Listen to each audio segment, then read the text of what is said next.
Hey everyone, my name's Adam Archer, and today I'll be showing what I got at Bladeshow 2021. This was the 40th year anniversary of Bladeshow, so I'm very glad that I was able to attend. I did show my Friday purchases on Instagram already, but this video will show both the Friday and Saturday purchases that I made, as well as the other, free stuff that I got as well. So let's dive right into this. The first thing I do almost at every Bladeshow is go to the Microtech booth to get their Bladeshow special, and I did that this year as well, and that is always an Ultratech, and they normally say Bladeshow and then the year. So you can see Bladeshow 2021 on there, and this is the double-edged version. And I've been getting one since, I believe it was 2012. I missed one year, and then 2020 Bladeshow didn't happen, so they didn't have the show specials.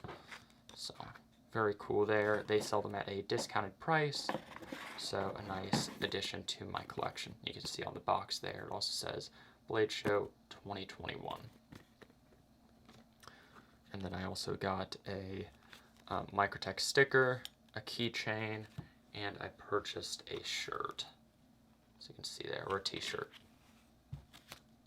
Let's put those off to the side. Next, I picked up the Bladeshow special from Heretic Knives. And this was the Manticore X, or S, Bowie two-tone with blue G10 button.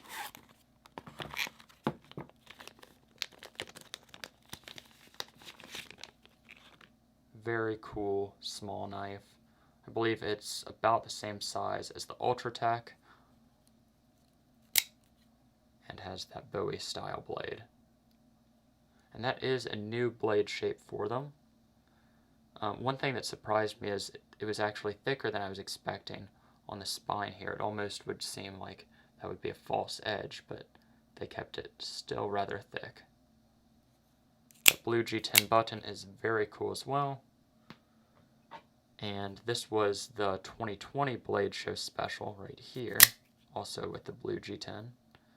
Even though they did not have the Bladeshow didn't actually happen, they sold them. They posted on Instagram that you could email them and pick one of these up. So that was back in 2020.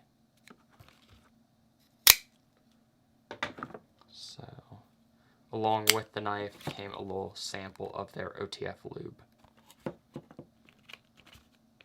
And these were also sold, I believe, at a discounted rate.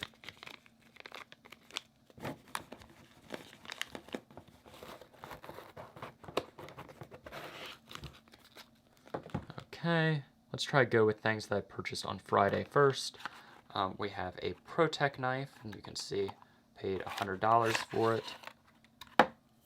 And this is the ProTech ATAC, which is actually a dual action knife. Purchased this from a retailer.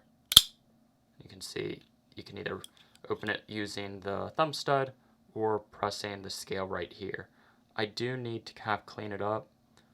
The scale is not wanting to be exactly flush, and it has a little bit of grittiness. This is a used knife, so I'll just be cleaning that up and putting it in a more functional order. But very happy about that. This is actually my second one of this same model. I purchased a Dalton large AFO. Very hard kick on that. Really glad to be able to pick this one up. The vendor actually had it under their table and actually asked me to identify what brand it was, and I was like, it's a Dalton, so was able to pick this one up. Very cool there. And it did come with the ballistic nylon sheath, so very happy about that. I believe these were made in 1992 to 95, so rather old and very strong spring for being that old. What else did I pick up? Oh, from that same vendor, I picked up this little custom frame lock. This is from Martin Knives of Texas. I believe that's a titanium frame lock. very cool. Didn't know anything about Martin knives, but I think they had it marked for $65, so I was like, can't go wrong for that price.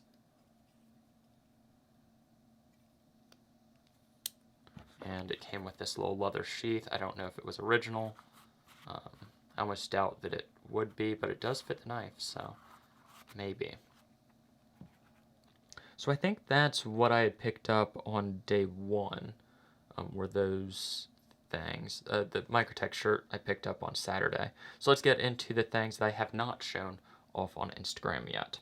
So the first thing I picked up was this Spyderco Citadel, which is a automatic Spyderco in fantastic condition. Did not come with a box, but they did have this pouch, which is a Real Steel brand pouch. Very soft. But really have been wanting an automatic Spyderco. It's one of the automatic or companies that have made automatic knives, but I did not own any of their knives yet. Hopefully I'll pick up a Embassy someday. But really impressed with the strength of that spring. I think this knife has been discontinued for about 10 years now. So, very happy about that one.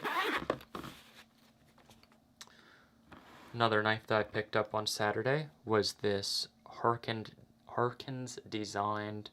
This is the Masters of Defense Triton OTF.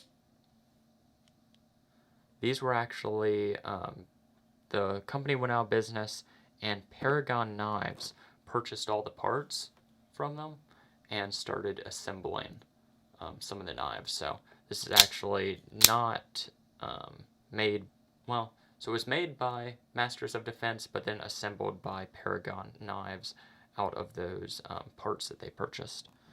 No logos on it, which I actually kind of like. Is completely sterile of writing, logos. I thought that was pretty cool, actually. So you can see there. Very nice knife. One of the cool things about this automatic versus, or out the front versus some of the other ones, you have this kind of long travel, and then as soon as it kind of clicks, it has that click versus some other automatics. It kind of has that push the entire time. I don't know the best way to show it without you actually handling the knife, so that just has kind of a different feel when opening and closing. So that is the Masters of Defense Triton. I believe that's how it's pronounced. These I all purchased from one booth. They had on their table basically, they said on one side of it, all $50 knives, and on the other portion, it was $100 knives. And picked these up for $50 a piece. Thought they were a good deal. First off is the Spyderco Salsa, which is a older Spyderco that I have been wanting. I just thought it was a neat little knife. Green handle. Uses the compression lock.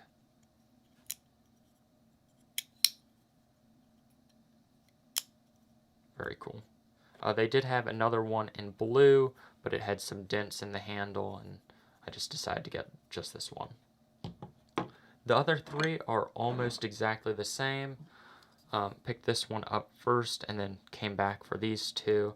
This is the Spyderco Terzula design. I don't know what the actual model name is, but you can see. Uses ATS 34 steel. And you can see the Terzula logo on there. Made in the USA. Just cool little knives. And this one has aluminum handles, and these two have G10. I think this one's used a little bit more. Yeah, this is the most used one. So G10, you can see a little bit of rust.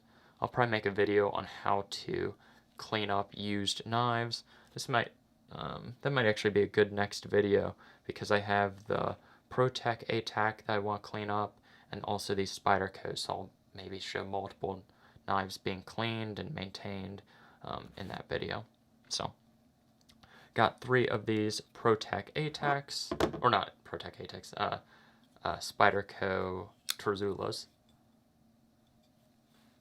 There we go. All of them are liner locks. This one has some rust on it as well, so that will be able to be cleaned up. And then in terms of knife-related things, I also got this U-to clip. Trying to figure out what I want to put this on. But I've been wanting one of these. Oh, zoom out. Sorry about that. U-to clip. I've been wanting one of these. I've been thinking about putting it on the SE Azula. I'll test it out on a few different knives, but it is a rather cool clip, and I think they were selling them at a little bit of a discount at Bladeshow. So I picked that up. And let's see, got a Paragon Asheville steel hat, purchased that, and then like the normal Bladeshow catalogs, got those as well. So they always have a Blade magazine, the latest issue. I believe it's the latest issue, or at least it says that it's the issue about Bladeshow. The Bladeshow official program. Collect these. I always keep a few in my storage. Another one of the catalogs. Oops. And these are actually magazines that I had brought to read while going to Bladeshow, so didn't pick those up at the show. Okay, so yep, that's what I picked up at Bladeshow 2021. Let's see. I did want to kind of show how large this AFO was, because it's kind of hard to tell without comparing it to the regular size one. So we have the large AFO, and here is the standard size AFO. You can see pretty good size on there. Comparing it to, let's say, Paramilitary 2. Right there.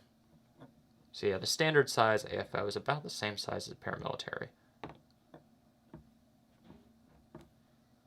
I'll show some of these other ones in comparison as well.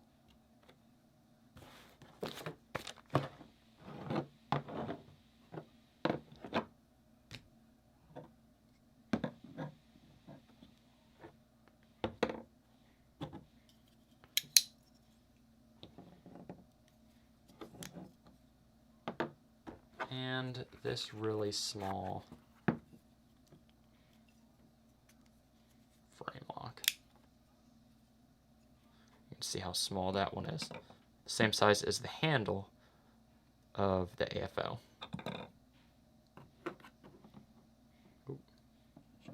Anyways, thank you guys for watching.